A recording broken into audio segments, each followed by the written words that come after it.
This is the Vertagear SL5000 Gaming Chair, a premium-focused gaming chair that does something like no other, RGB. And honestly, I thought I was going to hate it. I mean, if you're asking the question, at what point has RGB gone too far, the gaming chair should definitely be in that zone, right?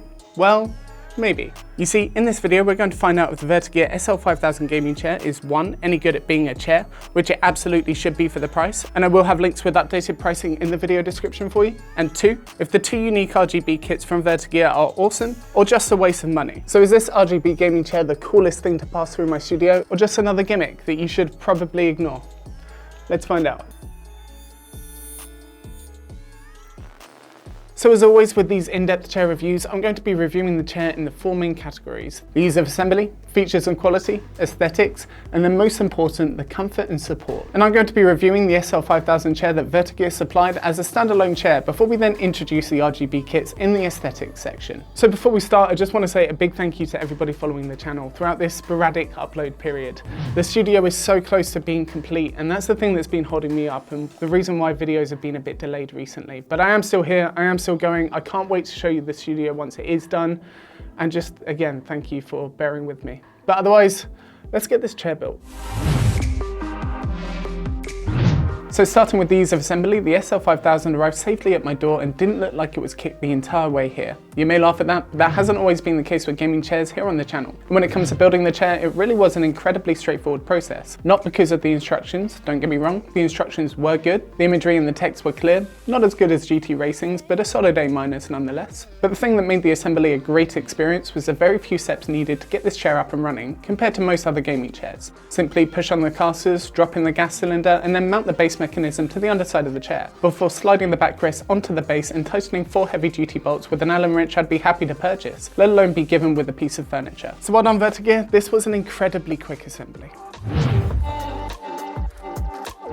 So now that we have the SL5000 assembled, we get to check out the features and the quality, what it has, and if I think it will hold up well over time. So I'm going to go over the actual chair features of the SL5000 first, before we take a look at the glorious RGB. So this specific SL5000 version is all black and fully stealthed out, which I really like, and the PU leather is impressively premium feeling. But if you're after something a bit more adventurous, they have other patterns and colour options too, which I will have linked below for you. In terms of features, it has pretty much what you would expect from a premium gaming chair, but also a couple unique extras that we should talk about. Let me explain. It is of course height adjustable, which is activated using the lever on the under right hand side, and this allows you to go from 14.5 to 18.5 inches measured butt to floor. The same lever can also be pulled outwards to unlock a few degrees of free tilt if you want to activate it, for which you get a big twisty underknob for increasing and decreasing the tilt resistance. Although, and this is worth mentioning, but trying to twist that underknob whilst you're sat in the chair is almost impossible. It is just so far away from where you're sat.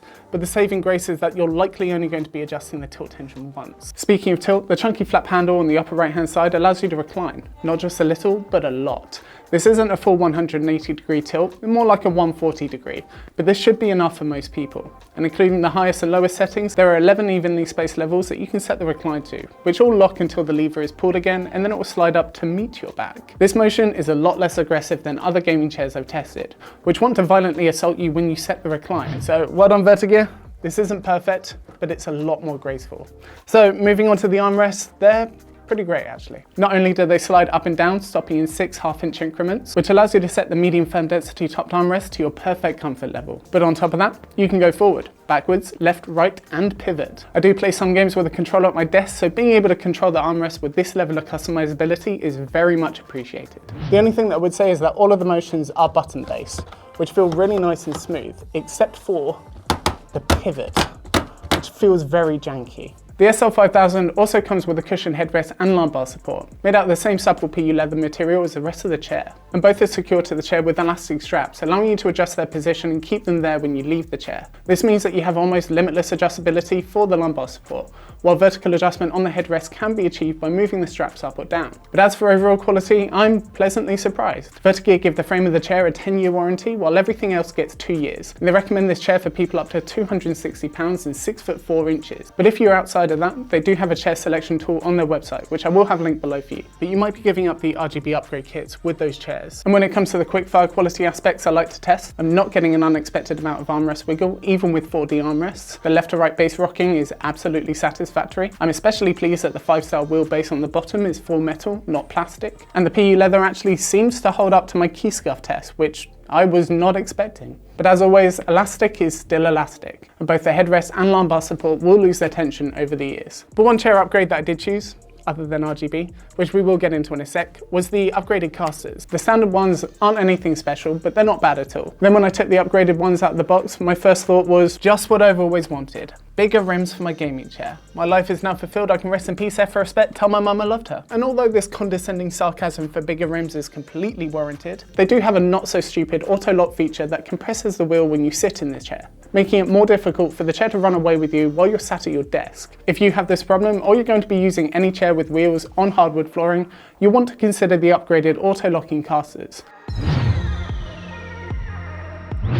Now let's talk aesthetics, because this is where the SL5000 can really shine. If you buy this chair as standard, it looks like a premium bucket seat style gaming chair. Everything from the sweeping design to the label on the seat section, the Vertagear stamping on the base of the seat, and even the gloss black stitching on the matte black textured surface. It just screams premium all day long. I mean, put it this way, you definitely won't be disappointed if you want to show off to your friends or look pro while streaming. But if you want to take it a step further and you have the cash to do so, that's where these two boxes come in. Each one of these boxes is more expensive than many budget gaming chairs.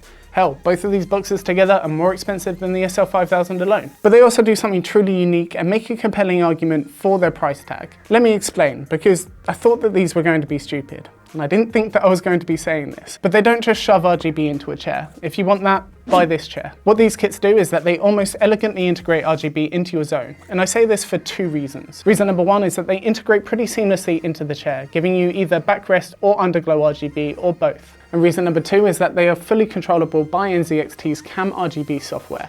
Let me show you. After you remove the lid of the box, get completely overwhelmed by the instructions that make the Bible look like a bit of light reading. You then install the backrest RGB by unscrewing the original cover and then swapping them out for the front and back RGB kits. It is a really nice, simple process, but there are two ways that you can screw up. How do I know this? I did both of them. Let me show you. When you're putting the RGB kit in, use the screws that come with the RGB kit, not the ones that held the non-RGB covers on. They are not the same screws and the screws will snap in half. And secondly, the battery orientation on the back of the seat isn't particularly clear. And if you install the batteries wrong, this will happen. But if you're not rushing it like I was and actually reading the instruction manual, you probably won't have these issues. As for the bottom RGB, this was even simpler. Slide in the main control unit, screw it down, and then attach each of the 5 RGB underglow light bars onto the base, and then sit back as the light literally shines out your. So now I want to talk to you about what I like and don't like about the physical RGB solutions before we talk about how you can control them, because that's one of their best features. So let's start with what I like, which has to be number one, the looks. I honestly thought I wouldn't like it as much as I do. I mean, I do consider myself to be a big fan of RGB, but I thought that an RGB gaming chair would be, well, too much, but I actually kind of love it. I love that it's super unique. I love that it shows incredibly well whilst game streaming. And I love that you can wirelessly power and control the RGB with a stunning amount of customizability, which we will get into in a sec. But there's nothing quite like this chair. But looking good is only half the story. It also needs to be easy to use. So what do I like about its actual implementation? Well, for one, you can go completely wire-free. Both the backrest and the underglow lighting kits house 4 18650 batteries, and after being fully charged, the backrest lasted 9 hours and the underglow lighting managed a staggering 14 hours in my testing, using the super rainbow effect. But when it comes time to finally charge the chair, this was a significantly less painful experience than I thought it would be. Let me show you why. The included cable is used to both power and charge the chair, and it uses a magnetic connector, so it's not going to destroy itself or your throne when it inevitably gets pulled. The cable can also be used interchangeably between the top and the bottom kit, but if you're like me and you just want to say goodbye to cables forever, I bought more 18650 batteries as well as the charger. This boosted my battery life by a couple hours while also allowing me to go completely wire-free. And I can just swap out fully charged batteries when I need to. My recommendations will be linked below for you. Don't cheap out on 18650s or chargers for them. So now it's time to talk about the not so good. Before I show you the level of control that you have over this chair, and then we can talk about if it's even a comfortable chair to sit on. So what I don't like, number one. The headrest RGB does come with acrylic inserts which do look cool, but they sacrifice being able to properly secure the lumbar support to the chair. You could modify them by filing a small cutout in the bottom to route the elastic for the lumbar support, but the easiest solution is to just not use them. And also, you really shouldn't have to. They should have thought of that. And what I don't like, number 2, is that the underglow RGB is noticeably dimmer than the backrest, especially on darker surfaces. This isn't because the LEDs aren't powerful, it's just that by design they reflect light off the floor and will always appear weaker because of this, especially compared to the backrest RGB, which looks so bright and so vibrant, albeit pretty hotspotty. But they're pretty minor complaints, to be fair. So let's see if controlling the RGB is any good. And to be honest, it kind of is.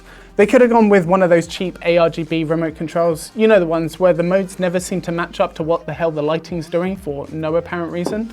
But they absolutely went the distance by 1, integrating into NZXT Cam. Whether you love it or hate it, it's a user-friendly, feature-rich hardware monitor and RGB control software, and 2, using a wireless receiver for everything. Let me show you. Once you plug in the dongle, pair both the backrest and the base RGB into a single receiver for simplicity, your chair will appear in NZXT Cam, unlocking 21 unique effects, from rainbows, my favorite being the super rainbow effect, to a starry night effect, which I would use to color match my setup. But if you want something even more integrated into your game, you have several different dynamic effects that can light up the chair in response to audio or actions within the game, which I think is really quite cool. But there is one thing that I do think the software is missing. I would love to have some sort of battery indication within NZXT Cam, so that I can see when the battery level is low and I need to charge it or change the batteries. At the moment, the only way to know the battery charge status is by going round to the back of the chair to physically check it on the back of the chair. So I think that's a real missed opportunity to not have it within the software. So now, comfort and support. This is absolutely the most important part, because if you can't sit in the chair for more than a couple hours without getting a numb bum, you can't use any of the other features either, can you? I have mentioned this before, but I do review these chairs a bit more critically than most, as I actually have lower back issues. But also please understand that this is subjective and we are all built differently. But being 6'1"ish and about 180 pounds, the seat of the chair is comfortably wide enough for me, and I would have to pack a lot more junk in the trunk to not fit in it. The only thing that I do foresee being an issue for some is if you have chunky thighs, the leg section does come up quite high. But when I'm sat with good posture, the depth of the seat gives me ample space behind my knees, which means that even if you're significantly smaller than my 6-foot self, you should have no problems and shouldn't be hanging off the edge of the chair. My 5'4" wife has no issues at all, so this is basically going to work well for almost everyone and will help you keep good posture. Speaking of posture, the lumbar support is incredibly comfortable for me. Dense enough to be supportive, but forgiving enough to not put too much pressure on my lower back. This seems to be the same internal cushioning as the seat itself, but I do wish the butt cushion was a bit more forgiving, as I do notice the pressure towards the end of my 8 to 10 hour workday. But this cushioning could also break in after a while. I'll have to update you with a pinned comment in the comment section below. But now that we're talking about butts, from my personal experience, the texture of the PU leather allows for a bit more breathability and less sweatiness down there. You know what I mean. As for the headrest, its internal cushioning is a lot denser compared to the lumbar support and the seat cushion, which is the exact opposite of what I would expect or want. Let me show you. If you have the headrest placed directly behind the middle of your head, it's fine, it's comfortable, it's great. But where most people will typically have a headrest like this is between the shoulders and the lower back of the head. But the problem with the stiffer headrest is that there's major pressure points right here. And having a headrest that is unforgiving does cause pressure buildup. You can always buy a softer, cheap replacement, or if you're using the backrest RGB kit, you may not use the headrest at all, but it would be nice to have a softer cushion option from Vertagear.